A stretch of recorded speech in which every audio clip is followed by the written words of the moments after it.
Good afternoon बच्चों। Good afternoon sir. Okay भाई, तो आज जो हम करेंगे ऑर्गेनाइजिंग का, हमारा जो टॉपिक चल रहा था वो चल रहा था ऑर्गेनाइजेशन स्ट्रक्चर का। तो हमने लास्ट क्लास में फंक्शनल स्ट्रक्चर किया था, तो आज एक बार जल्दी से 2 मिनट लगा के उसको रिवाइज करते हैं और उसके बाद हम आज शुरू करेंगे डिविजनल स्ट्रक्चर। डिविजनल स्ट्रक्चर आज हम करेंगे, प्लस उसके बाद आपको मैं बहुत इंपॉर्टेंट आज 3-4 क्वेश्चंस लिखवाऊंगा जो कि केस स्टडीज के पॉइंट ऑफ व्यू से बहुत इंपॉर्टेंट है कि कि हमें कब कौन सा स्ट्रक्चर लेना चाहिए। मैं आपको उसकी टिप्स भी बताऊंगा, हिंट भी दूंगा कि कैसे हमें आइडेंटिफाई करने को मतलब आ सकता है क्वेश्चन में और हमें किस तरीके से आइडेंटिफाई करना चाहिए। तो सबसे पहले हम देखते हैं कि हमारा ऑर्गेनाइजेशन स्ट्रक्चर जो था उसमें जो हमने फंक्शनल स्ट्रक्चर किया था, फंक्शनल स्ट्रक्चर होता क्या है। तो फंक्शनल स्ट्रक्चर में हमने देखा था कि इसमें हम फंक्शनल स्ट्रक्चर में जो हम डिपार्टमेंट्स बनाते हैं वो डिपार्टमेंट्स हम कौन से बेसिस पे बनाते हैं, वो हम बनाते थे on the basis of what, बताइए किस बेसिस पे बनते थे। फंक्शनल स्ट्रक्चर में डिपार्टमेंट्स किस बेसिस पे बनते थे?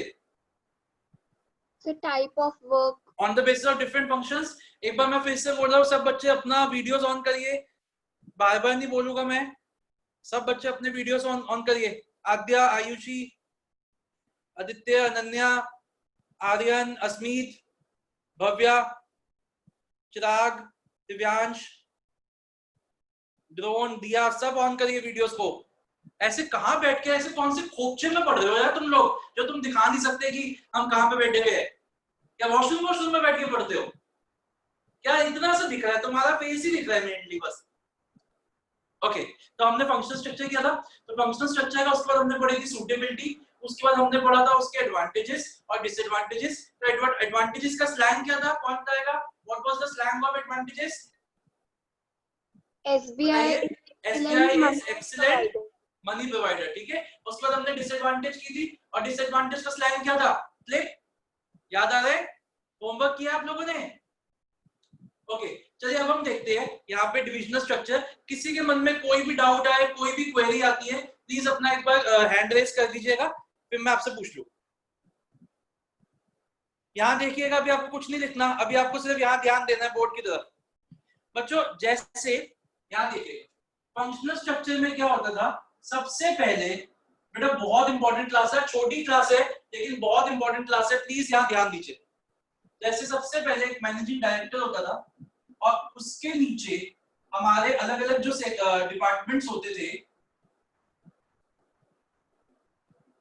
वो होते थे on the basis of different functions. ऐसे ही जैसे ये प्रोडक्शन हो गया, ये मार्केटिंग हो गया, ये फाइनेंस हो गया, ये ह्यूमन रिसोर्स हो गया, कुछ भी ले लीजिए। अब क्या करेंगे हम, डिविजनल स्ट्रक्चर कहां पे यूज होता है? डिविजनल स्ट्रक्चर उन ऑर्गेनाइजेशंस पे यूज होता है जहां पे हम एक से ज्यादा प्रोडक्ट बनाते हैं। फॉर एग्जांपल अगर मैं टाटा कंपनी की बात करता हूं, let's take the example of Tata, तो मेरे को बताइए टाटा किस किस प्रोडक्ट्स में है, एक बार बताइए टाटा क्या क्या चीजें बनाती है, एक बार बताइए टाटा क्या क्या बनाती है। सबसे बहुत सारी क्या प्रोडक्ट्स बनाते हैं। सबसे पहले मैं बोलता हूँ टाटा की स्टील डिवीजन है, किसको? फिर किसी ने आप में से टाटा की कार्स बोली तो टाटा ऑटोमोबाइल इंडस्ट्री, ऑटो है इसका नाम। फिर हम ले सकते हैं कंसल्टेंसी सर्विसेज, टीसीएस। फिर मैं बोलता हूँ hospitality services, Taj Group of hotels, ठीक है। और ये कॉफी शॉप भी है, ये जो हमारी ग्रोसरीज है, सॉरी स्टारबक्स, और क्रोमा भी लिख सकते हैं जो इसका रिटेल स्टोर है। ये सब कुछ है, और भी बहुत बिजनेसेस होंगे, मैंने कुछ मेजर बिजनेसेस लिख लिए। हाँ मतलब और भी बिजनेसेस है बट मैंने कुछ मेजर बिजनेस लिख लिए। तो ऐसे कंपनीज में जहां पे बहुत सारे बिजनेस होते हैं वहां पे हम किस तरीके का स्ट्रक्चर बनाते हैं? वहां पे हम बनाते हैं डिविजनल स्ट्रक्चर। अब देखते हैं डिविजनल स्ट्रक्चर कैसे बनता है। सबसे पहले तो कंपनी का एक सीईओ होगा, उसके नीचे क्या होता है, उसके नीचे हम अलग अलग डिपार्टमेंट बनाते हैं। बेटा एक बार यहाँ देखना, डायग्राम बहुत इंपॉर्टेंट है। हम अलग अलग डिपार्टमेंट बनाते हैं, जैसे मैंने लिया सबसे पहला डिपार्टमेंट मैंने बनाया है टिस्को, दूसरा डिपार्टमेंट में बनाता हूं क्रोमा, तीसरा डिपार्टमेंट में बनाता हूं टाटा ऑटो, और चौथा मैं बना देता हूं टीसीएस, 4 नाम। चलिए 5 Taj Group of Hotels, Taj Hotels, ठीक है। इन सब का एक एक मैनेजर होगा। एक बार देखना, मैंने ये जो बनाया है ना ड्राइंग, हाँ ड्राइंग तो अच्छी नहीं है लेकिन आपको ना इससे बहुत अच्छी से एक चीज समझ में आएगी। इन सबका एक एक अपना मैनेजर होगा, फिर टिस्को के नीचे सारे फंक्शंस होंगे, ये देखना बच्चों, टिस्को के नीचे सारे फंक्शंस होंगे, purchase, production, marketing, human resource, और इनका भी एक एक मैनेजर होएगा, इनका भी एक एक मैनेजर होगा। ऐसे ही टाटा ऑटो के नीचे भी सारे फंक्शंस होंगे, purchase, human resource, production, etcetera, ऐसे लेते मार्केटिंग। अब मेरे को एक बात बताइए, देखिए बच्चों, अगर मैं इस पर्सन की बात करता हूँ, यहाँ देखना, क्लियर नहीं दिख रहा, डायग्राम दिख रहा है पूरा नीचे तक? हाँ जी, सबको डायग्राम सर बोर्ड बिल्कुल क्लियर नहीं है। क्लियर नहीं हाँ है। जी, yes sir board clear blur है। वीडियो क्लियर नहीं है। एक सेकंड, ओके।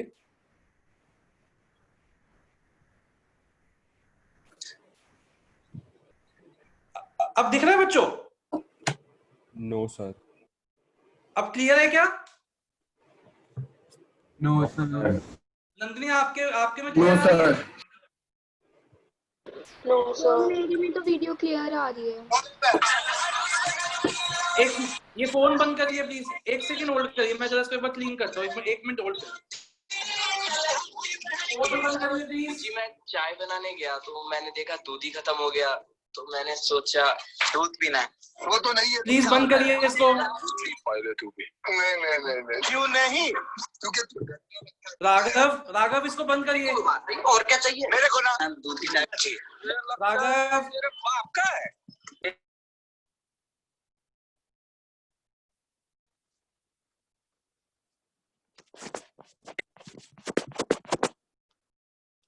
आपकी दूध की चाय का तो जवाब ही नहीं।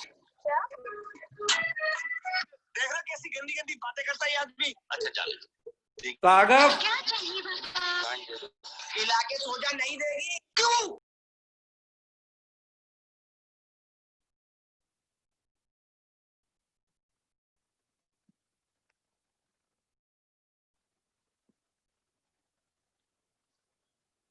अब क्लियर है बच्चों? अब साफ हुआ कुछ? Yes sir. बताइए। सर मुझे अभी भी अनक्लियर है। पहले सर नहीं दिख रहा सर साहब, तो नहीं है क्लियर। बोर्ड नहीं है क्लियर। अच्छा एक मिनट यार, क्या कर रहे हो सब? किसी का भी क्लियर नहीं है? अंश आपका क्लियर है? सर मेरा क्लियर नो सर क्लियर नहीं है। यार ये आप लोगों के नेटवर्क में नहीं इशू है, सर, नहीं है, बिल्कुल क्लियर सर नहीं है। बिल्कुल भी नहीं आ रहा क्लियर। रुको एक मिनट रुकिए।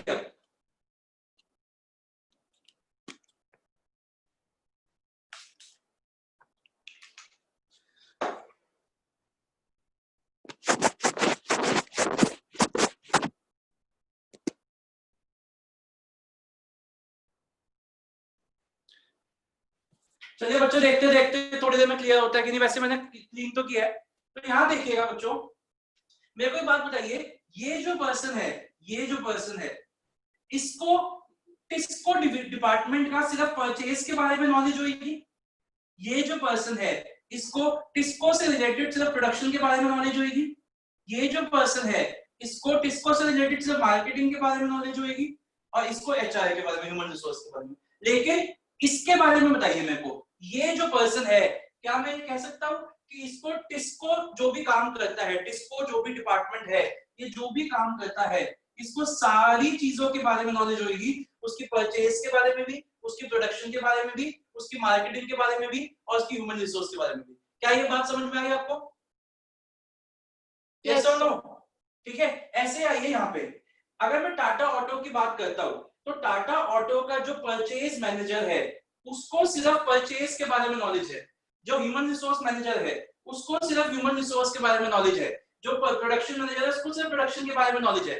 लेकिन ये जो मैनेजर है, ये जो पोजीशन हमने यहाँ पे क्रिएट की है, इस पर्सन को टाटा ऑटो के हर फंक्शन के बारे में नॉलेज है, चाहे वो परचेज हो, चाहे वो ह्यूमन रिसोर्स हो, चाहे वो प्रोडक्शन हो, चाहे वो मार्केटिंग हो। अब मुझको सोच के बताइएगा, क्या ऐसा फंक्शनल स्ट्रक्चर में पॉसिबल है? अब एक बार मैं फंक्शनल स्ट्रक्चर यहां बनाता हूं छोटा सा। मेरा एक क्वेश्चन है, मुझे इस चीज का आंसर दीजिएगा। एक मिनट यहां बनाता हूं। मान लीजिए ये कंपनी सिर्फ ऑटोमोबाइल्स बनाती है, सिर्फ ऑटोमोबाइल्स, तो मैं यहाँ पे बनाता हूँ फंक्शनल स्ट्रक्चर, मैनेजिंग डायरेक्टर, और इसके नीचे मैं बनाता हूँ 4 फंक्शंस। सर बोर्ड क्लियर नहीं है।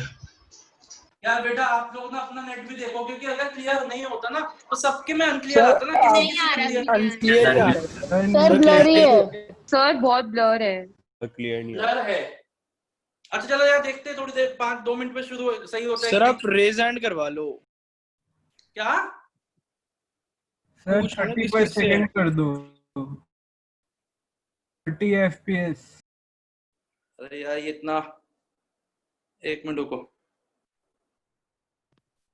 सर रेयर कैमरा यूज कर लो सेल्फी कैमरा की जगह। यार देखो अभी इतना नहीं, अभी चलो देखते हैं, अभी जितना समझ चले, एक ही चीज समझा रहा हूँ, उसके बाद मैं कुछ बोर्ड पे नहीं समझाऊंगा। एक ही चीज है, कोशिश करो थोड़ा सुनने की कोशिश करो, मैं उसके बाद बोर्ड पे नहीं समझाऊंगा। मेरे को बात बताइए, अगर मैं इसी को अगर मैं फंक्शनल स्ट्रक्चर से बनाता, प्रोडक्शन, परचेज, मार्केटिंग और HR, तो मेरे को बताइए क्या इसमें कोई भी एक ऐसा मैनेजर है जिसको सारे फंक्शंस के बारे में नॉलेज हो? बताइए क्या? No sir. No sir. No, बिल्कुल भी नहीं। तो क्या हम ये बोल सकते हैं कि फंक्शनल और डिविजनल में हमेशा एक चीज रहती है कि डिविजनल स्ट्रक्चर में एक हमने ऐसी पोजीशन क्रिएट की है जिसको सारी नॉलेज है उस प्रोडक्ट के बारे में, चाहे वो प्रोडक्शन हो, चाहे वो परचेज हो, चाहे वो मार्केटिंग हो, चाहे वो कुछ भी हो, ठीक है ना? तो क्या हम ये कह सकते हैं कि ये जो मैनेजर है ये अपनी रिस्पॉन्सिबिलिटी से अपने आप को बचा नहीं सकता? अब यहाँ पे क्या है, ये पर्सन अपने ब्लेम इसके ऊपर डाल सकता है, ये पर्सन अपना ब्लेम इसके ऊपर डाल सकता है, ये पर्सन अपना ब्लेम इसके ऊपर डाल सकता है, क्योंकि एक जो प्रोडक्ट है वो इन सब डिपार्टमेंट से होके निकला है। लेकिन ऐसा इस केस में पॉसिबल नहीं है, क्योंकि अगर एक प्रोडक्ट खराब निकलेगा तो उसकी रिस्पॉन्सिबिलिटी किसके ऊपर पड़ेगी? इस पर्सन के ऊपर पड़ेगी। मान लीजिए कोई गाड़ी बनी और गाड़ी बाहर चली गई और वो गाड़ी डिफेक्टिव निकली, तो हम ना इसको पकड़ेगे, ना इसको पकड़ेगे, ना इसको पकड़ेगे, ना ही इसको पकड़ेगे, हम किसको पकड़ेगे? इसको। तो ये जो पर्सन है इसको अपनी रिस्पॉन्सिबिलिटी एज्यूम करनी पड़ेगी, ये अपनी रिस्पॉन्सिबिलिटी से नहीं भाग सकता डिविजनल स्ट्रक्चर में। लेकिन अगर हम फंक्शनल की बात करें और एक गाड़ी खराब निकली तो सबसे पहले हम पूछेंगे मार्केटिंग से, भाई तुमने ऐसी गाड़ी बेची क्यों? तो मार्केटिंग कहेगा सर हमें क्या मतलब, हमें तो प्रोडक्शन ने जो दी हमने वो बेच दी। प्रोडक्शन के पास जाएंगे, प्रोडक्शन बोलेगा तुमने ऐसी गाड़ी बनाई क्यों? प्रोडक्शन क्या बोलेगा, सर हमारे को क्या मतलब, हमारे को तो जैसा सामान परचेज ने दिया हमने परचेज डिपार्टमेंट का सामान से बना दिया। तो कहने का मतलब क्या है, यहाँ पे कोई भी अपना ब्लेम नहीं लेगा और ये अपनी ब्लेम को एक दूसरे पर डालता रहेगा, क्योंकि कोई भी मैनेजर सोली रिस्पॉन्सिबल, मेरे वर्ड को सुनना मत, नहीं दिख रहा कोई दिक्कत नहीं है, मेरे वर्ड को सुनना, कोई भी मैनेजर सोली रिस्पॉन्सिबल नहीं है एक प्रोडक्ट की कंप्लीशन के लिए। लेकिन डिविजनल स्ट्रक्चर में ये जो हमने पोजीशन क्रिएट की है, ये managers solely and wholly responsible है अपने डिपार्टमेंट के लिए।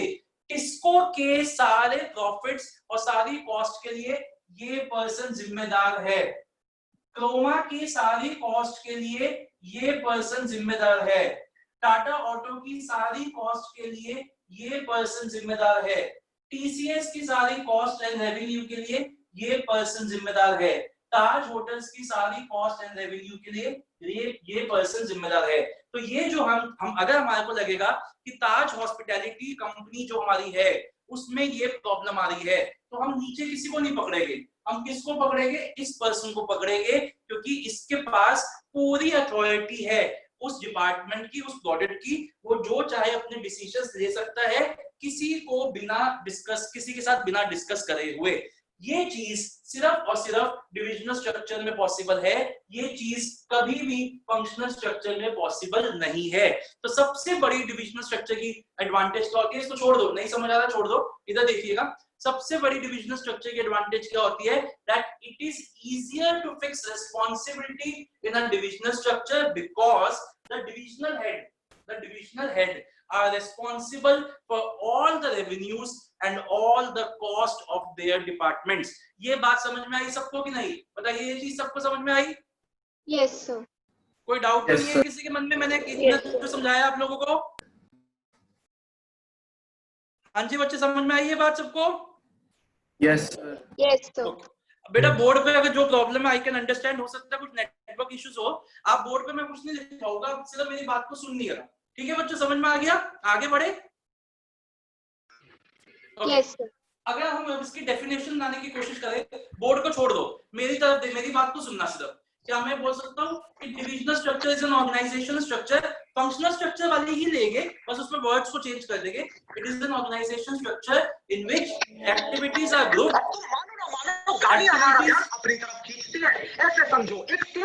प्लीज अपने फोन को म्यूट कर दीजिए, तन्मय अपने फोन को म्यूट कर दीजिए। और बाकी सब जैसे गायब है। देखिए बच्चों, आप लोग मेरी पेशेंस को टेस्ट मत करिए, अगर आप ऐसे ही करोगे मैं रिमूव कर दूंगा without giving you any warning. पढ़ना है पढ़िए, नहीं पढ़ना निकल जाइए, कोई फायदा नहीं है बैठ के यहाँ पे। अगर किसी को नहीं पढ़ना और सिर्फ मजाक करने आया है, just leave the class and no questions will be asked. पढ़ना है तमीज से पढ़ो, बार बार नहीं बोलिए, मैं नहीं बोलूंगा, और मैं सिर्फ इससे नहीं सारी क्लासेस से बाहर निकलवा दूंगा। ठीक है, मैं आपके साथ खुशी से अच्छे से पढ़ाता हूँ, लेकिन जब तक आप कोई बदतमीजी ना करें।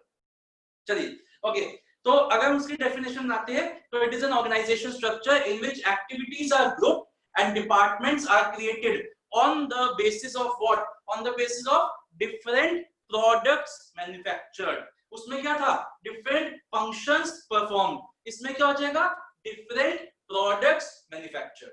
इतनी बात समझ में आई बच्चों? Yes, sir. डेफिनेशन समझ में आ गई?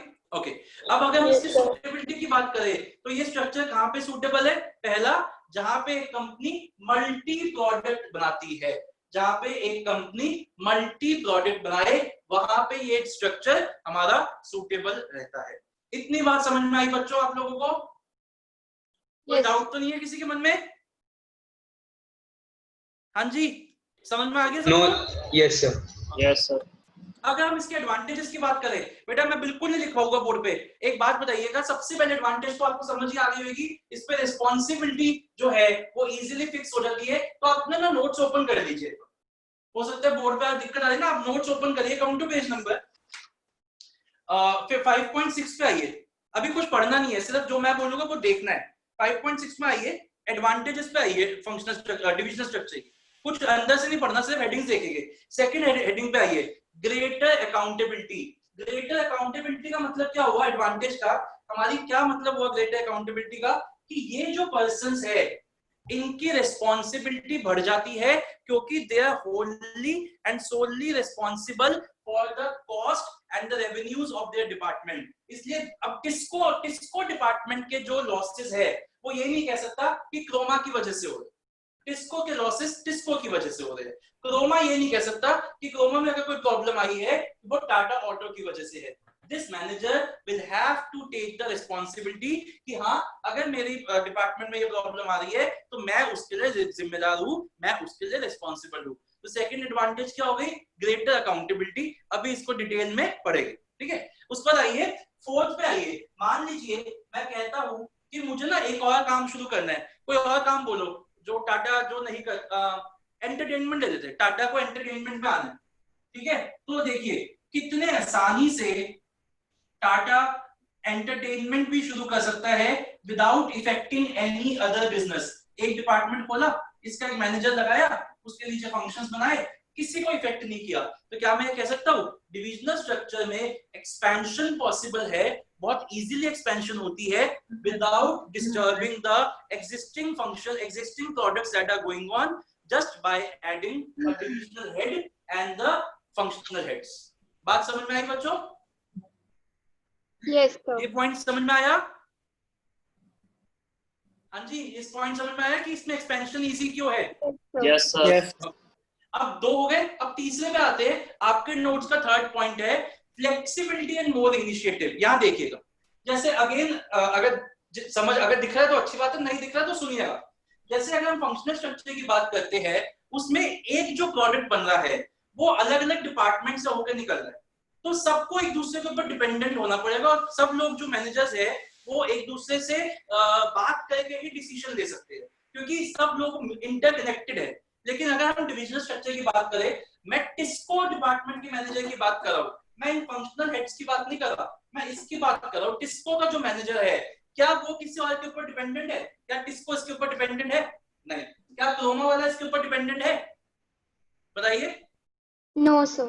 नहीं। तो क्या मैं कह सकता हूँ कि टिस्को डिपार्टमेंट का जो मैनेजर है वो अपने डिसीजंस अपने आप ले सकता है। He has a free hand, उसको जो डिसीजन लेने हैं वो डिसीजन ले सकता है without consulting any other person. इसलिए उसके पास फ्लेक्सिबिलिटी है और इस फ्लेक्सिबिलिटी के साथ उसके पास इनिशिएटिव लेने की पावर है। वो जैसे चाहे वैसे डिसीजंस ले सकता है किसी और से बिना पूछे हुए। भूमिका समझ आई? ये वाला पॉइंट समझ में आया भूमिका? Yes, sir. ठीक है, ओके। सो किसी को डाउट है इस पॉइंट पे फ्लेक्सिबिलिटी वाले में? अनन्या आपको समझ में आ गया? Yes, sir.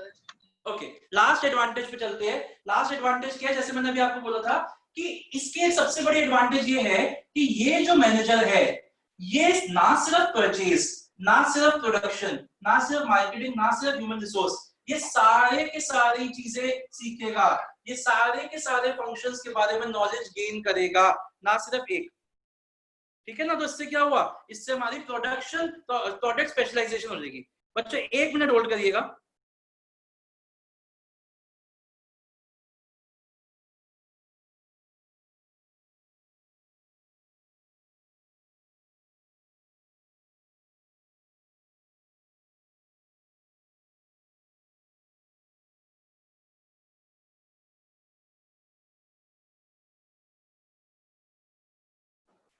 ओके, तो हमारा इससे क्या होएगा? जैसे उसमें फंक्शनल स्पेशलाइजेशन होती है, इसमें कौन सी स्पेशलाइजेशन हो जाएगी? Product specialisation. ये जो मैनेजर है ये टिस्को से रिलेटेड सारे फंक्शन सीख जाएगा। ये जो मैनेजर है ये क्रोमा से रिलेटेड सारे फंक्शन सीख जाएगा। ये जो मैनेजर है ये टाटा ऑटो से रिलेटेड सारे फंक्शन सीख जाएगा। तो हमारी कौन सी स्पेशलाइजेशन हो जाएगी? हमारी डिविजनल स्पेशलाइजेशन हो जाएगी, प्रोडक्ट स्पेशलाइजेशन हो जाएगी। And what is product specialisation? सारे फंक्शंस की स्पेशलाइजेशन, नॉट जस्ट एक फंक्शन, परचेज, प्रोडक्शन, ऐसा नहीं, सारे फंक्शंस की स्पेशलाइजेशन। तो हमारी 4 एडवांटेजेस क्या क्या हो गई? अपने नोट्स में देखिए। पहली प्रोडक्ट स्पेशलाइजेशन, दूसरी ग्रेटर अकाउंटेबिलिटी, तीसरी flexibility and more initiative, and चौथी आपकी चौथी एक्सपेंशन एंड ग्रोथ। इसका स्लैंग लिखिए, post graduation. Post graduation in further exchange. ये तो आप लोग एक्सचेंज बहुत ही ज्यादा चालू हो चीटिंग के मामले में। तो आप लोगों ने इसका भी हल निकाल लिया है। जो हमारे ऑनलाइन एग्जाम होते हैं, सर एक बार रिपीट कर दो। हाँ बता रहा हूँ। पहले आप किसी और नाम से भर देते हो। मेरे पास एक टेस्ट आया एक दिन, फूलन देवी, एक दिन टेस्ट आया। जैसे मैंने ऑनलाइन टेस्ट भेजा, 10 मिनट के अंदर अंदर भर दिया उसको फूलन देवी के नाम से, और फिर बाद में पता चला वो फेक है। तो तुमने हर चीज के चीटिंग करने के हल निकाल रखे। और पोस्ट ग्रेजुएशन इन फर्दर चलाते ना पेपर में, फर्दर एक्सचेंज, PGFE। पी से सर एक बार फिर से रिपीट कर दो। हाँ जी, एक बार फिर से रिपीट कर दो। पोस्ट ग्रेजुएशन इन छोटे में, फर्दर जो चलाते हो पेपर में, FARRE, हिंदी में लिख लो एक्सचेंज।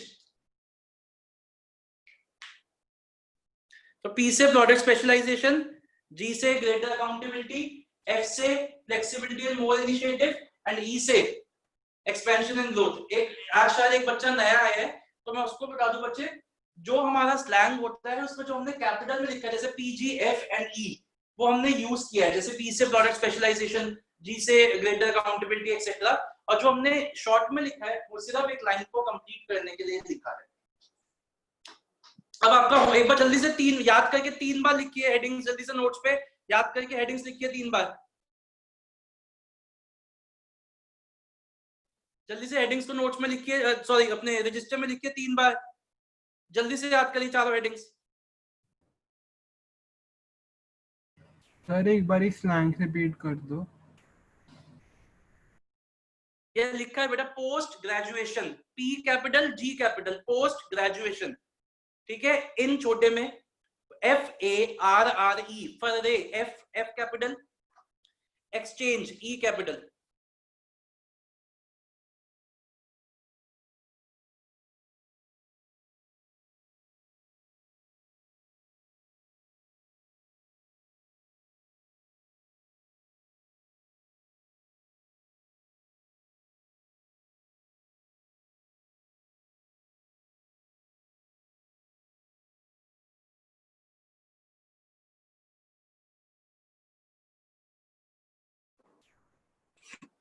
जल्दी से लिखिए।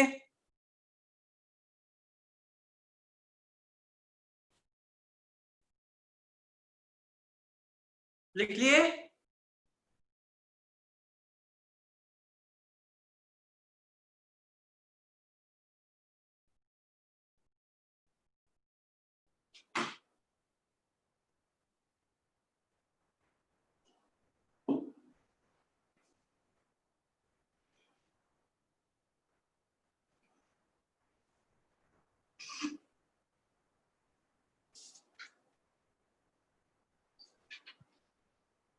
चलिए जल्दी से बोलिए एक बार। आप पी से क्या है? सर, बिना इधर देख के बोलिए। पी से प्रोडक्ट स्पेशलाइजेशन, प्रोडक्ट स्पेशलाइजेशन। जी से ग्रेटर अकाउंटेबिलिटी, हाँ कार्तिक, और अंधेरा करके बैठ जाओ, लाइट तो ऑन करो। जी से ग्रेटर अकाउंटेबिलिटी। हाँ जी भूमिका बोलो। भूमिका सर एक बार ग्रेटर अकाउंटेबिलिटी फिर से बता दो। फिर से समझा। यहाँ देखिए, मैंने बोला ग्रेटर अकाउंटेबिलिटी इसलिए होती है, अकाउंटेबिलिटी का मतलब होता है रिस्पॉन्सिबिलिटी। तो इसमें रिस्पॉन्सिबिलिटी बढ़ जाती है मैनेजर्स की, क्योंकि वो अपना जो ब्लेम गेम नहीं चला सकते। टिस्को वाला ये नहीं बोल सकता कि मेरे डिपार्टमेंट के प्रॉफिट इसलिए कम है क्योंकि क्रोमा में ये चक्कर चल रहा है। टिस्को में अगर प्रॉफिट कम है तो आप रिस्पॉन्सिबल हो उसके लिए, क्रोमा वाला रिस्पॉन्सिबल नहीं है। ठीक है, ओके। एफ से क्या है? एफ से flexibility and more initiative. And E से क्या है? Expansion and growth. तो जल्दी से एक बार डिसएडवांटेज भी देखते हैं, फिर सारा एक साथ पढ़ेंगे। एक बार डिसएडवांटेज पे आइए। कोई आपको डिसएडवांटेज एडवांटेज लग रही है? इसको देख के कोई डिसएडवांटेज है? मेरे को तो दिख रही है एक। इसमें डैश हो रहा है। डैश का क्या मतलब है? सोचिए, फिर इन द ब्लैंक करिए। इसमें क्या चीज हो रही है जिसकी वजह से एक डिसएडवांटेज बन रही है? आयुषी यहाँ ध्यान दीजिए। कॉन्फ्लिक्ट। कॉन्फ्लिक्ट, चलो वेरी गुड। कॉन्फ्लिक्ट आपने बोला, नंदिनी आपने बोला। कॉन्फ्लिक्ट किसने बोला? सर मैंने। एक बार बताइए कि कॉन्फ्लिक्ट कैसे हो सकते हैं? एग्जांपल से एक्सप्लेन करोगे? आंसर सही है आपका, एग्जांपल से एक्सप्लेन करोगे? चलो कोई नहीं, मैं करता हूँ। आपका एग्जांपल बिल्कुल, सॉरी, आपका पॉइंट बिल्कुल ठीक है। आपको ऐसा नहीं लग रहा कि इस पे कॉस्ट बढ़ जाएगी? क्योंकि हर डिपार्टमेंट के नीचे फंक्शंस, हर डिपार्टमेंट के नीचे फंक्शंस, हर डिपार्टमेंट के नीचे फंक्शंस हो रहे। अब इससे क्या होएगा? डुप्लीकेशन होएगा। हर चीज हो सकता है कुछ ऐसे फंक्शंस थे जो एक ही जगह परफॉर्म हो सकते थे, लेकिन अब वो एक जगह नहीं हो रहे, दो दो तीन तीन जगह पे हो रहे। तो सबसे पहले डिसएडवांटेज क्या होगी? कॉस्ट। ठीक है, अब मैं आपको दूसरी डिसएडवांटेज समझाता हूँ। थोड़ा सा समझना, मैं थोड़ी सी अश्लील बात करूंगा। ठीक है, सिर्फ आपको पॉइंट समझाने के लिए, गलत मत समझना। बेटा हम सबको पता है कि ताज ग्रुप ऑफ होटल्स जो है वो एक मतलब बहुत अपर एंड का होटल है। उसकी अपनी क्लास है, उसका एक लग्जरी है, उसमें मतलब बहुत अच्छे लोग ही जा सकते हैं और कोई अफोर्ड ही नहीं कर सकते। अब ऐसा से देखते हैं कि इसकी वजह से ताज ग्रुप ऑफ होटल्स लॉसेस में जा रहा है।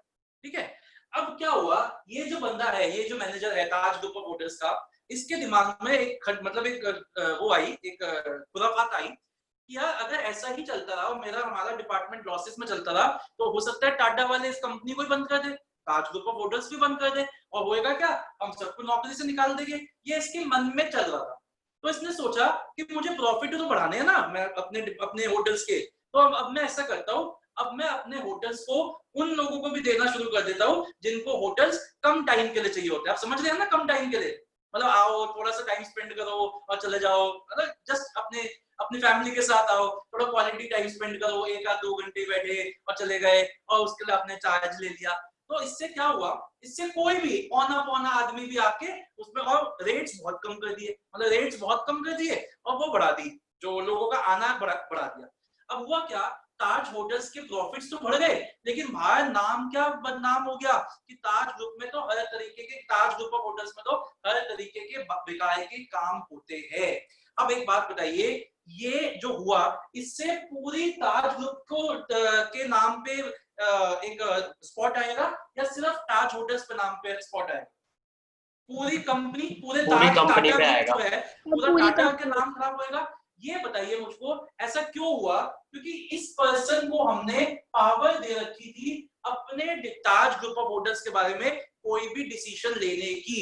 तो उसने क्या किया, उसने एक ऐसा डिसीजन लिया जो थोड़े टाइम के लिए तो ठीक है प्रॉफिट बढ़ा दिए, लेकिन लॉन्ग टर्म पे उसने जो टाटा का नाम है वो बदनाम कर दिया। तो क्या मैं बोल सकता हूं कि इसमें कभी कभी क्या होता है, we tend to ignore the organisational interest. मैं एक और एग्जांपल से समझाता हूं, टाटा ऑटो के एग्जांपल से समझाता हूं।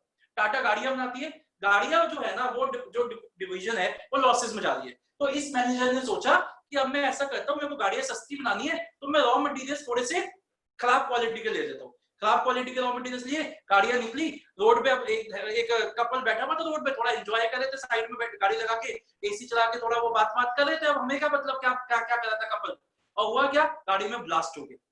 अब गाड़ी में ब्लास्ट हो गया, अब इससे क्या हुआ, बाद में धीरे धीरे पता चला कि गाड़ी में डिफेक्ट था, इस वजह से ऐसा हुआ। तो उससे नाम किसका खराब होएगा, उससे पूरे टाटा का नाम खराब होएगा। ना सिर्फ कोई ये नहीं कहेगा कि टाटा की गाड़ियां खराब है, लोग क्या कहेंगे, टाटा की चीजें खराब होती है, या ये मत लो इसको। तो कहने का मतलब क्या है, जब हम इस पर्सन को इतनी पावर्स दे देते हैं कि वो अपने डिपार्टमेंट से रिलेटेड सारे डिसीजन लेने लग जाए, तो कभी कभी वो ऐसे डिसीजन भी ले लेता है जो उसके डिपार्टमेंट के लिए तो ठीक है, लेकिन ओवरऑल ऑर्गेनाइजेशन के उसमें वेल बीइंग में नहीं है, और इससे हमारा ऑर्गेनाइजेशन का इंटरेस्ट कहीं ना कहीं इग्नोर हो जाता है।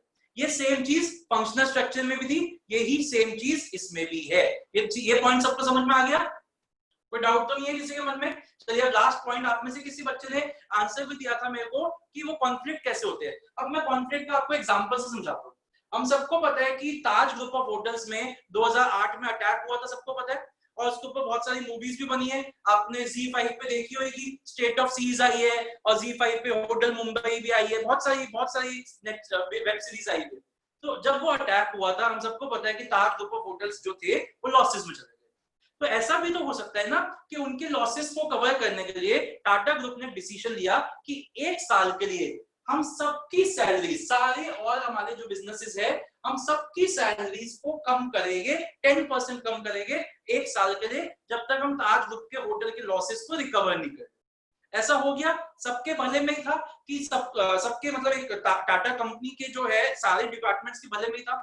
लेकिन क्या होगा, क्रोमा वाले को तो यही लगेगा ना कि इसकी वजह से मेरी सैलरी मेरे सैलरी में कट आया, इसको तो यही लगेगा ना कि इसकी वजह से ऐसा हुआ। तो क्या होएगा, दोनों के बीच में एक कॉन्फ्लिक्ट अराइज होगी कि तेरी वजह से, तेरे पे अटैक हुआ, इसलिए हमारे डिपार्टमेंट की भी प्रॉफिट्स में या हमारे बोनस कम हो गए या हमारी सैलरीज कम हो गई, कहीं ना कहीं एक कॉन्फ्लिक्ट पैदा होएंगे। तो कॉन्फ्लिक्ट ऑफ इंटरेस्ट कब अराइज होता है, कॉन्फ्लिक्ट ऑफ इंटरेस्ट कब अराइज होता है, जब पैसों की बात हो जाए, जब एलोकेशन ऑफ फंड्स की बात हो जाए, या ऐसा भी हो सकता है कि जैसे मैंने बोला कि टाटा की गाड़ियां जो है वो बाहर इतनी अच्छा परफॉर्म नहीं करी, तो धीरे धीरे क्या हुआ, टाटा के लोगों ने टाटा की एसी लेने भी बंद कर दिए, जो क्रोमा कंपनी है, क्रोमा की और चीजें भी लेनी बंद कर दी। तो क्रोमा वाले अब टाटा ऑटो को ऐसे देखते हैं, जैसे ऐसे करते हैं ना, मतलब नो ऑफेंस टू एनीबॉडी, वो लड़के ऐसे करते हैं ना, तेरी वजह से ऐसा हुआ, हमारा भी काम खराब हो गया, हम तो इतनी मेहनत से काम करते हैं। तो कहीं ना कहीं वो आ जाता है कि भाई तेरी वजह से ऐसा हुआ है, और कहीं ना कहीं भी झगड़े पैदा होते हैं, कॉन्फ्लिक्ट ऑफ इंटरेस्ट अराइजेस। तीनों पॉइंट समझ में आ गए?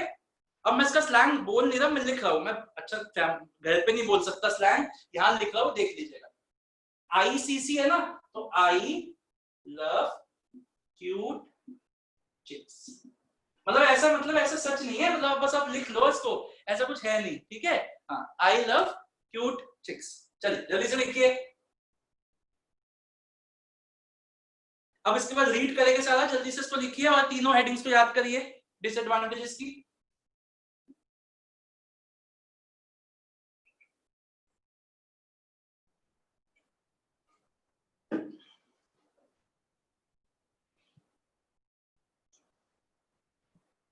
ओके, जल्दी से एक बार रीड याद करते हैं हेडिंग्स को।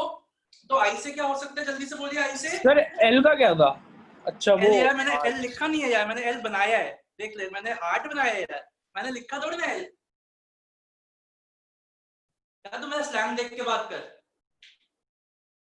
ओके, तो आई से क्या था, जल्दी से बोलिए। आई से ignoring of ऑर्गेनाइजेशनल इंटरेस्ट, सी से conflicts, कॉन्फ्लिक्ट्स, एंड दूसरा सी से कॉस्टली। जल्दी से लिखिए 3 बार हेडिंग्स को, फिर आगे बढ़ते हैं।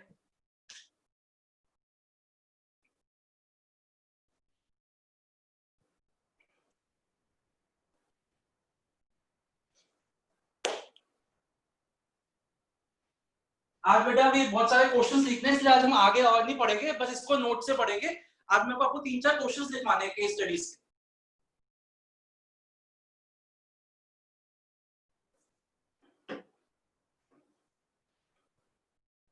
एक तो आज नए स्टूडेंट्स आए, आई वुड रिक्वेस्ट कि एक बार क्लास के बाद मुझे मैसेज कर दीजिएगा कि आपको और समझ में आया क्लास में कि नहीं आया। जो भी आपके डाउट्स होंगे मैं आपको अलग से क्लास दे दूंगा। ओके बच्चों, आइए नोट्स पे। कम टू पेज नंबर 5.6 पे आइए। पहले डिविजनल स्ट्रक्चर की हेडिंग को मार्क करेंगे। थोड़ा सा ध्यान देना बच्चों, मैं साइड बाय साइड आपको कुछ केस स्टडी से रिलेटेड बातें बताता रहूंगा, तो इसलिए थोड़ी सी मेरी बात को ध्यान से सुनिएगा। कोई भी डाउट है हैंड रेज करके मेरे को पूछिए। पेज नंबर 5.6 पे डेफिनेशन आइए, बॉक्स में डली हुई है। In large diversified organisations activities and personnel तो आपको पता ही होगा, इंसान लोगों को पर्सोनल बोलते हैं, human resource. Personnel are grouped into a number of departments या divisions on the basis of, underline करिए या बॉक्स में डालिए, डिफरेंट प्रोडक्ट्स मैन्युफैक्चर्ड को ना हाईलाइट कर लीजिए। डिफरेंट प्रोडक्ट्स मैन्युफैक्चर्ड और ज्योग्राफिकल एरियाज, बेटा इन दो को ना हाईलाइट करिए। डिफरेंट प्रोडक्ट्स मैन्युफैक्चर्ड को हाईलाइट करिए और ज्योग्राफिकल एरियाज को हाईलाइट करिए। ये जो आप थोड़ा समझने वाली पॉइंट है, यहां देखिएगा बच्चों। आइडेंटिफाई करने के लिए अगर कोई क्वेश्चन आ जाए, अगर कभी कोई क्वेश्चन आइडेंटिफाई करने के लिए आ जाए, तो आप सिर्फ और सिर्फ एक चीज को देख के चलोगे, वो है डिफरेंट प्रोडक्ट्स वाली बात। आप डिफरेंट ज्योग्राफिकल एरिया से कंफ्यूज नहीं होगे। मैं आपको एक एग्जांपल देता हूँ। अगर आपके सामने क्वेश्चन आया कि एक कंपनी है जिसका प्रोडक्शन डिपार्टमेंट दिल्ली में है, मार्केटिंग डिपार्टमेंट नोएडा में है, सेल्स डिपार्टमेंट जयपुर में है, ह्यूमन रिसोर्स यहाँ पे है, तो अब आपको लग क्या है कि अलग अलग डिपार्टमेंट्स अलग अलग ज्योग्राफिकल एरियाज में बने हुए हैं। ये सिर्फ और सिर्फ डेफिनेशन में लिखना है। आइडेंटिफाई करने के लिए आप ज्योग्राफिकल एरियाज वाला पॉइंट नहीं देखोगे। आप कौन सा पॉइंट देखोगे कि वो सिंगल प्रोडक्ट कंपनी है या कैसी कंपनी है, फंक्शनल हेड्स बनाए गए हैं या ऐसे हेड्स बनाए गए। बेटा एक मिनट, ये म्यूट करिए अपने फोन को। भव्या फोन को म्यूट करिए। Sir, my microphone is already muted. Okay बेटा, ये आपका ना फोन बहुत शोर आ रहा है, मैं आप फिर से एंट्री करिए इसमें। सर ये दो आए हुए। हाँ जी, हाँ नहीं मैं ओके, तो मैं आपको फिर से बता रहा हूँ।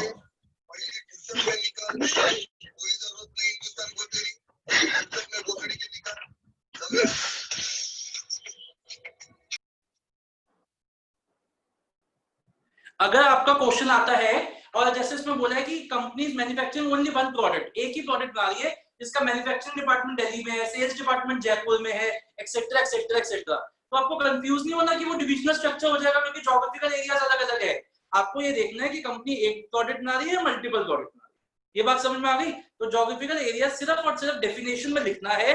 ज्योग्राफिकल एरिया वाला पॉइंट आइडेंटिफिकेशन के लिए यूज नहीं करना। ये बात सबको समझ में आ गई? ठीक है, मान्या समझ में आ गई? आदित्य समझ में आई बात? अनन्या ये पॉइंट समझ में आ गया आपको? Yes, sir. ओके, तो चलिए आगे बढ़ते हैं। सर हाँ जी बच्चे। सर, और जब ऐसा होता है कि नॉर्थ इंडिया का अलग डिवीजन, साउथ इंडिया का डिवीजन, तब कैसे करना होता है? या उसमें भी ना क्वेश्चन, अगर ऐसा भी क्वेश्चन आया तब भी आपको देखना है कि कंपनी का एक ही डिपार्टमेंट है, सॉरी कंपनी एक ही प्रोडक्ट में है कि नहीं। अभी मैं आपको क्वेश्चंस लिखा होगा, उसके बाद पूछना, ठीक है? अब बस 5-10 मिनट रुक जाओ। अब आइए डायग्राम, आपके डायग्राम देख ही रहे आप, सीधा ये सूटेबिलिटी पे। Suitability, this division structure is suitable for business enterprise where a large variety of products, underline करिए, large variety of products are manufactured using different productive resources, underline करिए, large variety of products. And दूसरा, when an organization grows in size, ये दोनों में common था। जब size बड़ा होता है ऑर्गेनाइजेशन का, तो वो डिविजनल भी देख सकती है, वो फंक्शनल भी देख सकती है, एज पर द नीड भी, जैसे उसको लगे। लेकिन हम आइडेंटिफाई करने के लिए जो मैं अभी बताऊंगा, हिंट दूंगा, उसी से आइडेंटिफाई करके। आइए एडवांटेजेस पे। आई होप आपने स्लैंग लिख लिया था। Post graduation in foreign exchange. Okay, सबसे पहला product specialisation. Product specialisation helps in the, अच्छा बच्चों, आप जब पेपर में डायग्राम बनाओगे ना, एक चीज लिख लो, फंक्शनल में भी डिविजनल में भी, जब भी ये टॉपिक आए आपको छोटा सा डायग्राम बनाना ही बनाना है। इस डायग्राम के बिना नेवर एक्सप्लेन विदाउट डायग्राम, लिख लो इसको, never explain without diagram. But हाँ डिविजनल में आप जैसे मैंने 2 के नीचे बनाया है, आप 1 के नीचे भी बनाओगे तो चलेगा। ऐसा नहीं है कि आप सबके नीचे फंक्शंस बनाने बैठ जाओ, 1 के नीचे भी बनाओगे तो चलेगा, टाइम बचाओ। Okay, advantage, product specialisation helps in the development of varied skills. Varied का क्या मतलब होता है? लार्ज नंबर ऑफ, तो वेरिड स्किल्स मतलब large number of skills in the divisional head. Divisional head ये है, ठीक है। This prepares him for higher position, इससे वो आगे जाके मैनेजिंग डायरेक्टर की पोजीशन पे भी आ सकता है। This is because he gains experience in all the functions related to a particular product. तो एक प्रोडक्ट से रिलेटेड सारे काम वो सीख जाता है। Greater accountability, divisional heads are accountable for profits. देखिए इस लाइन को समझिएगा, divisional heads are responsible for profits as the revenue and cost associated with each department can be easily identified. बच्चों इन तीनों टर्म्स में फर्क पता है आपको? कॉस्ट, रेवेन्यू एंड प्रॉफिट के बीच में फर्क पता है? कॉस्ट तो पता है, रेवेन्यू और प्रॉफिट में क्या फर्क होता है बताइए? रेवेन्यू और प्रॉफिट में क्या फर्क होता है? सर रेवेन्यू जो टोटल कमाते हैं और प्रॉफिट जो कॉस्ट माइनस करके। तो रेवेन्यू तो हो गया जो आपकी सेल्स है, और जब सेल्स में हम कॉस्ट माइनस करते हैं तो प्रॉफिट आ जाता है। तो ये पॉइंट कह रहा है कि हर डिपार्टमेंट का प्रॉफिट अलग होएगा, क्योंकि हर डिपार्टमेंट की कॉस्ट अलग है, हर डिपार्टमेंट के रेवेन्यूज अलग है। किसको ये नहीं कह सकता कि क्रोमा की वजह से मेरी सेल्स ये मेरे प्रॉफिट कम है, हाँ वो हमने डिसएडवांटेज में जरूर पड़ा है, लेकिन टिस्को की प्रॉफिट अलग है, उसकी कॉस्ट अलग है, उसके रेवेन्यूज अलग है। इसलिए टिस्को के मैनेजर को अपने डिपार्टमेंट के प्रॉफिट्स की जिम्मेदारी खुद ही लेनी पड़ेगी। ओके, आगे चलते हैं। It helps in fixation of responsibility in case of poor performance of the departments and remedial action can be taken. Flexibility, बेटा ये लाइन बहुत इंपॉर्टेंट है, ये लाइन ना 1 मार्क का क्वेश्चन आता है, यहाँ पे मैंने बॉक्स में भी डाली हुई है, लिख लीजिए। Which organizational design promotes flexibility and initiative? Which organizational design promotes flexibility and initiative? बस इतना सा आएगा तो आपको पता होना चाहिए। The answer is divisional structure। और बेटा ऑर्गेनाइजेशनल स्ट्रक्चर को ऑर्गेनाइजेशनल डिजाइन भी बोल सकते हैं। तो जहां पे आपने डिविजनल स्ट्रक्चर लिखा है ना, डिविजनल स्ट्रक्चर, फंक्शनल स्ट्रक्चर, वहां डिविजनल डिजाइन या फंक्शनल डिजाइन भी बोल सकते हैं, डिजाइन या फंक्शनल ऑर्गेनाइजेशन भी बोल सकते हैं। तो तीनों यहाँ पे सिनोनिम्स है। स्ट्रक्चर में वो क्या कहते हैं उसको, एक स्लैश लगा के लिखिए स्ट्रक्चर की जगह पे डिजाइन, दूसरा स्लैश लगा के लिखिए organisation, functional organisation, divisional organisation. Okay sir एक बार क्वेश्चन रिपीट कर दो। क्वेश्चन है आपका एडवांटेज, थर्ड एडवांटेज के लेफ्ट में लिखिए, which organisational design promotes flexibility and initiative. Which organizational design promotes flexibility and initiative?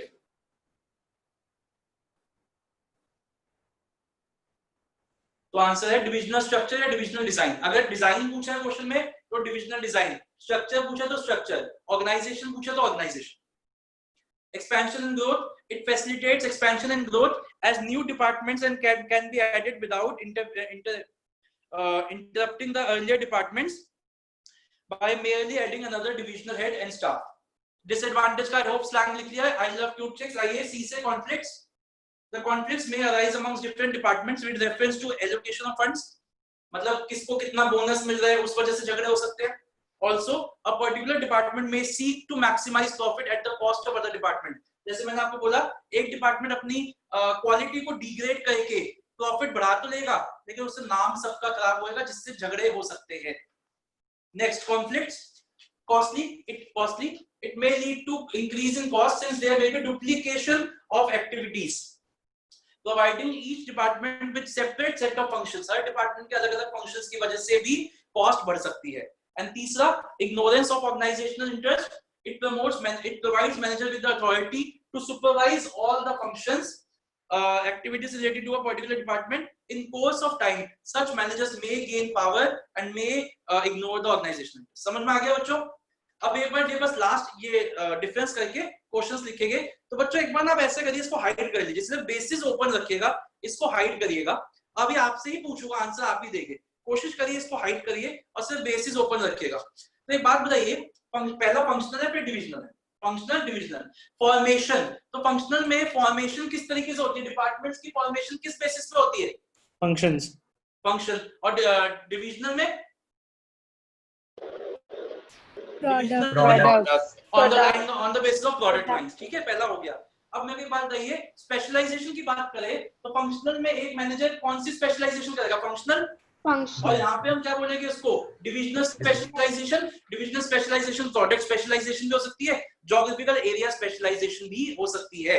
सात्विक का जो क्वेश्चन था north Delhi, north India, south India वाला, उसका भी आंसर देता हूँ। ठीक है, अच्छा एक बात बताइए, रिस्पॉन्सिबिलिटी किस पे इजी है फिक्स करनी? फंक्शनल में या डिविजनल में? डिविजनल में इजी है टू फिक्स, फंक्शनल में it is not easy to fix. अच्छा, मैनेजर की डेवलपमेंट ज्यादा किसमें होगी? फंक्शनल में या डिविजनल में? डिविजनल में, क्योंकि वो हम इस मैनेजर की बात कर रहे हैं तो वो सारे काम सीख जाएगा, इसमें वो सिर्फ एक ही काम सीखेगा। तो मोर मतलब greater managerial development in divisional. Okay, अगर हम कॉस्ट की बात करें तो किसकी कॉस्ट कम है? कॉस्टली कौन सा पड़ेगा? Divisional. This is costly and this is economical. ठीक है, और अगर हम कोऑर्डिनेशन की बात करें, अच्छा कोऑर्डिनेशन वाला जो पॉइंट है ना उसके ब्रैकेट में लिखिए with respect to multi product company. With respect to एक minute with respect to multi product company. आपको आंसर में वहां पे पेपर में नहीं लिख के आना, लेकिन आंसर इस चीज को सोच के बोलना है। एक बात बताइए, मल्टी प्रोडक्ट कंपनी में किसमें कोऑर्डिनेशन बेटर होगी? फंक्शनल में या डिविजनल में? मल्टी प्रोडक्ट कंपनी में सारे प्रोडक्ट बनते हैं, किसमें कोऑर्डिनेशन अच्छी होगी? फंक्शनल में या डिविजनल में? डिविजनल। ठीक है, आपको वहां आंसर में नहीं लिख के आना, लेकिन आंसर इसको सोच के करना है, इसलिए मैंने लिखवाया है। बेसिस आपका ये वही है, कोऑर्डिनेशन ही रहेगा, उसके आगे मत लिख के आना with respect to multi product company, वो सिर्फ समझने के लिए। हाँ जी आदित्य, पूछिए क्या डाउट है आपका?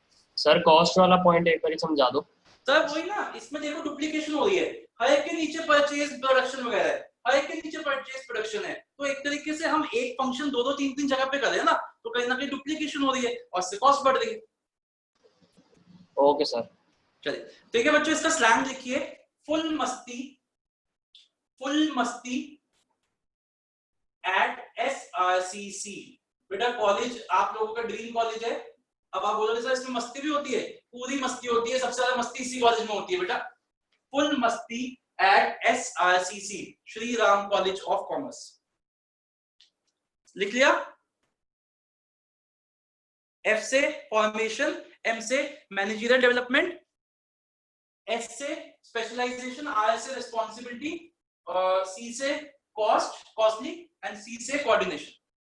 एक बार जल्दी से हेडिंग से याद करने की कोशिश करिए, बस उसके बाद हम क्वेश्चंस लिखेंगे। जल्दी से हेडिंग से याद करने की कोशिश करिए, 6 हेडिंग से याद करिए।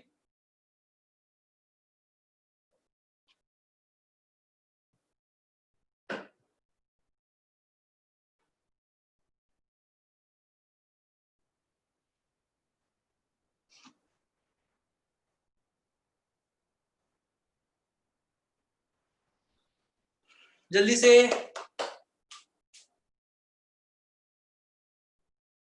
से 2 बार हेडिंग लिखिए।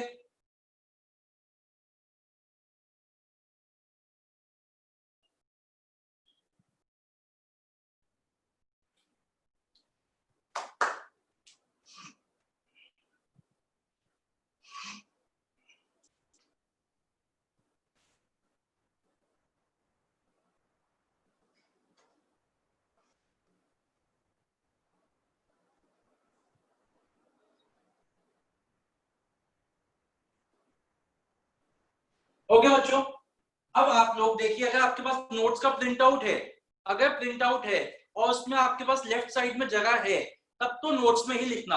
अगर प्रिंट आउट नहीं है तो आप किसी रजिस्टर में लिखिए। मैं आपको 2-3 केस स्टडीज लिखवाऊंगा, प्लस मैं हिंट दूंगा कि हमें कैसे आइडेंटिफाई करना है कि फंक्शनल स्ट्रक्चर होना चाहिए कि डिविजनल। बच्चों अब आप इधर ध्यान दीजिए, मैं एक लाइन बोलने जा रहा हूं, उसको सुनिएगा, वो आप हिंदी में लिखोगे। पहले आप सुनिए मेरी बात को।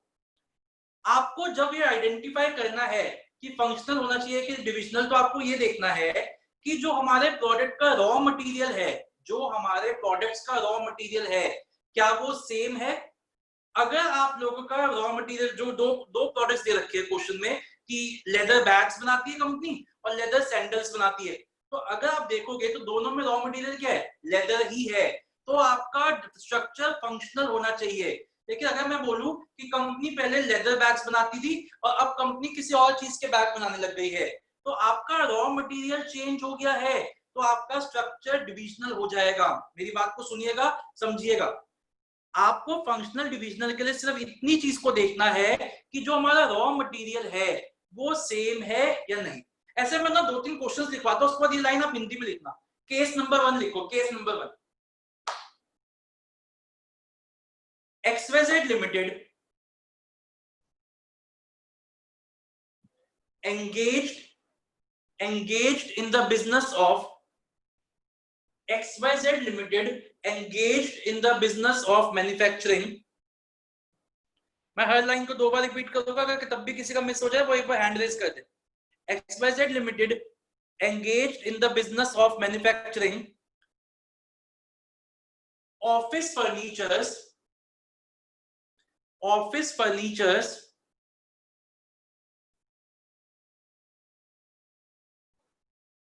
is thinking to diversify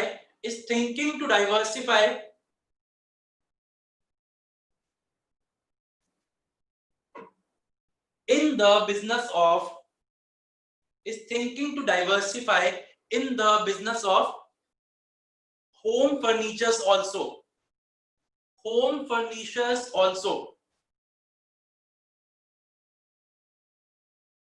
Full stop. Which organizational structure should the company opt? बताइए, फंक्शनल होना चाहिए कि डिविजनल होना चाहिए? Sir functional. किसी बच्चे को डिविजनल लग रहा है?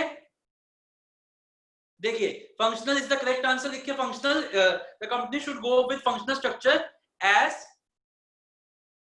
सर एक second, should go for functional structure as the raw material used in office furniture and home furniture is the same as the raw material used in office furniture and the home furniture is the same। बच्चों को लग सकता है कि sir 2 product हो गए, पहले office furniture आती थी, होम फर्नीचर बना रहे हैं, 2 प्रोडक्ट हो गए, तो सेम थोड़ी ना है। आपको सर आंसर रिपीट कर दो। हाँ जी, आंसर रिपीट कर दो सर। हाँ, the company should go with functional structure as the raw material used in office furniture and the home furniture is same।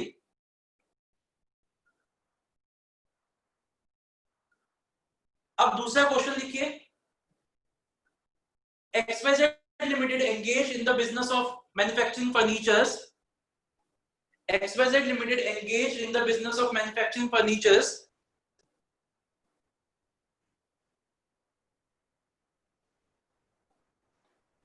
Plans to diversify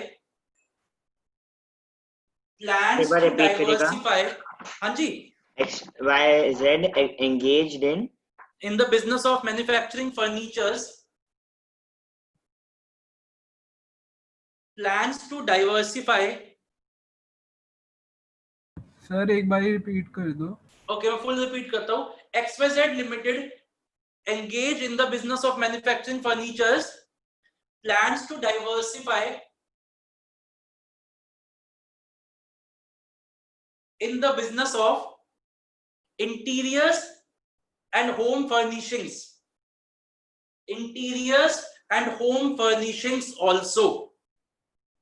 बताइए, which organization structure should the company opt? Functional या divisional? क्यों divisional? Sir to diversify के आगे से क्योंकि देखो बच्चे, furniture बनता है वुड एक्सेट्रा से, हाँ, फर्निशिंग हम किसको कहते हैं? कर्टन्स को, अपहोल्स्ट्री जो होती है ना, कारपेट्स वगैरह को, that is a different raw material. और इंटीरियर्स की जब हम बात करते हैं, that is a different raw material. तो यहाँ पे देखिए, the company should go with divisional structure as the raw material for furniture and furnishings are different। The company should go with divisional structure as the raw material for furniture and furnishing are different। Raghav बोलिए। एक बार question repeat कर दो। Question repeat कर दूं? जल्दी से बोल रहा हूँ, एक बार लिखिए। XYZ Limited engaged in the business of manufacturing furnitures। बेटा अभी 2 क्वेश्चन और लिखवाने, रुक जाइएगा अभी। XYZ Limited engaged in the business of manufacturing furnitures, also diversifies into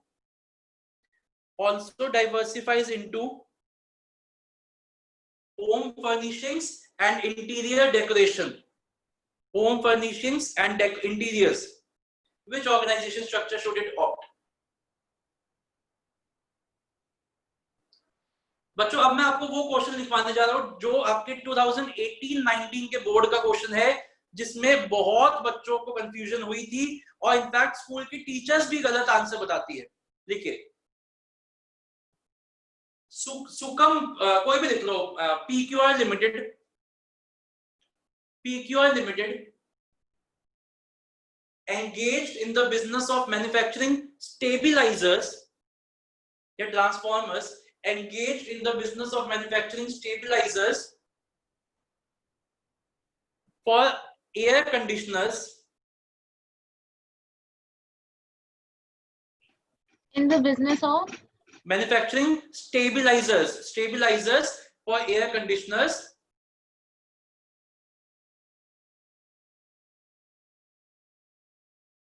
Now plans to diversify into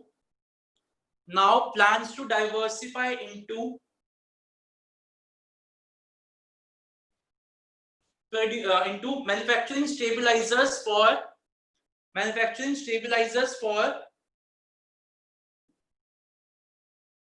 small household appliances such as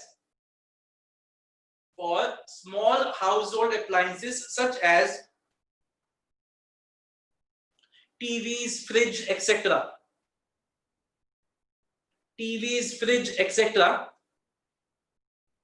Which organizational structure should the company go with? बताइए बच्चों, पहले तो stabiliser ना कीजिए, इसका answer बताइए क्या होना चाहिए, फंक्शनल या डिविजनल? फंक्शनल। इसका आंसर फंक्शनल है। आंसर की में फंक्शनल आ चुका है। कुछ स्कूल के टीचरों को भी कंफ्यूजन थी कि पहले वो एसी के लिए बनाती थी, अब वो फ्रिज के लिए बना रही है। डिविजनल आंसर नहीं है, functional is the correct answer. ठीक है, बस ऐसे ही है। तो बेसिकली आप अगर हिंदी में लिखना चाहो तो अपनी लैंग्वेज में अपने समझने के लिए लिख लो। कभी भी ऐसा क्वेश्चन आए तो we have to see the raw material used.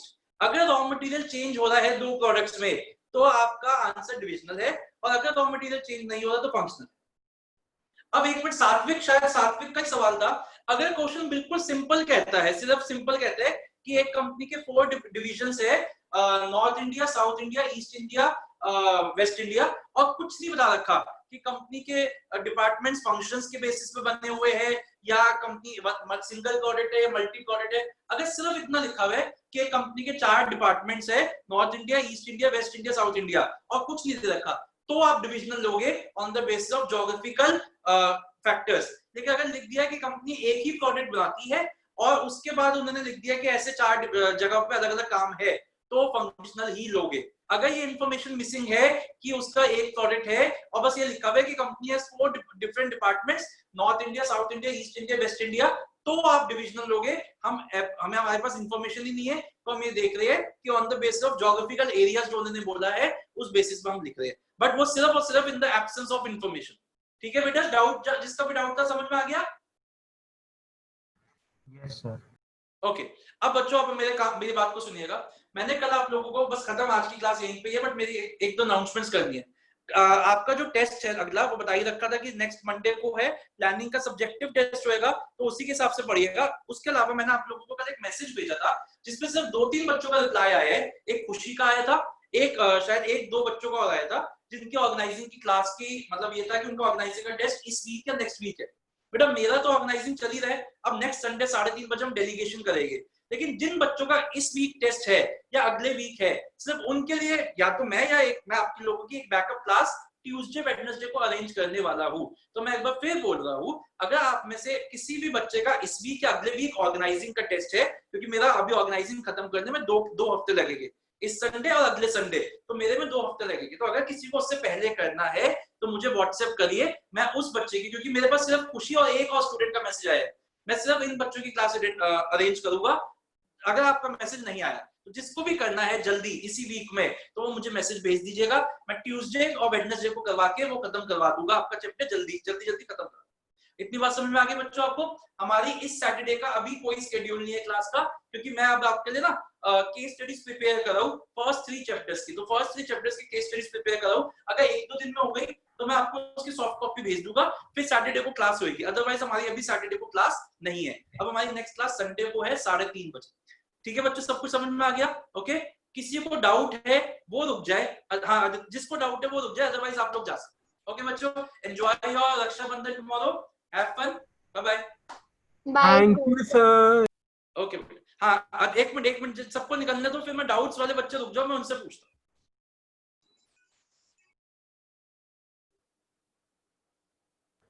Thank you sir. हाँ जी, एक सेकंड। आदित्य आपको कुछ डाउट है, आप पूछो।